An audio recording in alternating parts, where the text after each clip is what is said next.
Rishikesh trip. రిషికేశ్లో నేను 4 రోజులు ఉన్నాను. ఆ రోజు హరిద్వార్కి ఉదయం లక్నో నుండి స్లీపర్ బస్సులో వచ్చాను. వెంటనే గంగానది ఘాట్కి చేరుకొని స్నానం చేశాను. హరిద్వార్లో గంగానది నిండుగా ప్రవహిస్తుంది, కానీ ప్రవాహం చాలా నిర్మలంగా ఉండటం వలన స్నానం చేయడానికి వీలుగా ఉంది.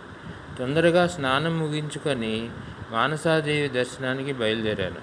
మానసాదేవి గుడికి వెళ్ళడానికి కేబుల్ కారులో వెళ్ళొచ్చు, కానీ నేను నడిచి వెళితేనే బాగుంటుందని గేట్ నెంబర్ 1 నుండి బయలుదేరాను. నా దగ్గర ఉన్న బ్యాగ్, ఇంకొక సంచి అక్కడ ఉన్న షాప్లో ఉంచి కొండ ఎక్కడం మొదలుపెట్టాను. చూస్తే దేవాలయం దగ్గరగా ఉన్న ఎక్కడానికి చాలాసేపు పట్టింది. సేద తీర్చుకుంటూ నెమ్మదిగా ఎక్కాను. క్యూ చాలా ఉంది. దర్శనానికి చాలా సమయం పట్టింది. మానసాదేవి, చండీదేవి దేవాలయాలు పక్కపక్కనే అవడం వలన 2 దర్శనాలు వెంటనే అయిపోయాయి.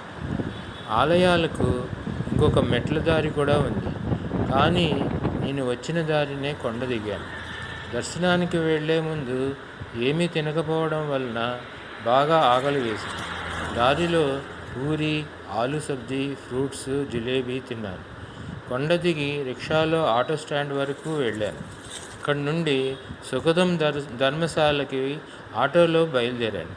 కానీ దారిలో కొందరు కుర్రాళ్ళు రిషికేశ్ వెళ్ళడానికి ఆటో ఎక్కారు. అప్పుడు తెలిసింది రిషికేశ్ హరిద్వార్ నుండి 24 కిలోమీటర్లని.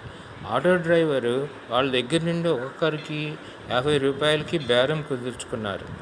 రూమ్ దొరుకుతుందా అని వాళ్ళని అడిగితే వాళ్ళు రిషికేశ్లో చాలా ధర్మశాలలు ఉన్నాయి, ఏదో ఒకటి దొరుకుతుందని చెప్పారు. నేను కూడా రిషికేశ్కి వెళ్ళడానికి నిర్ణయించుకొని ఆటో డ్రైవర్కి చెప్పాను. 60 రూపాయలు అడిగాడు. సరే అన్నాను. రిషికేశ్కి ఆటోలు బస్టాండ్కి, రామ్జులాకి వెళ్తాయి. నేను రామ్జులా దగ్గర దిగాను. అప్పటికే సాయంత్రం అవుతుంది. రూమ్ కోసం వెతకడం మొదలుపెట్టాను. ఒక్కడికి రూమ్ దొరకడం కష్టం అనిపించింది. ఒక హోటల్లో అడిగితే రూమ్ రెంట్ 1500 రూపాయలు చెప్పాడు. వెతగ్గా గీతా భవన్కి చేరుకున్నాను. అక్కడ ఉన్న అన్నిటికంటే పెద్ద కుర్చీలో కూర్చున్న బాబూజీని వినయంగా బతిమాలితే హాల్లో ఉండటానికి వీలు ఉంటుందని చెప్పారు. లాకర్లో సామాన్ పెట్టుకోవచ్చని చెప్పారు.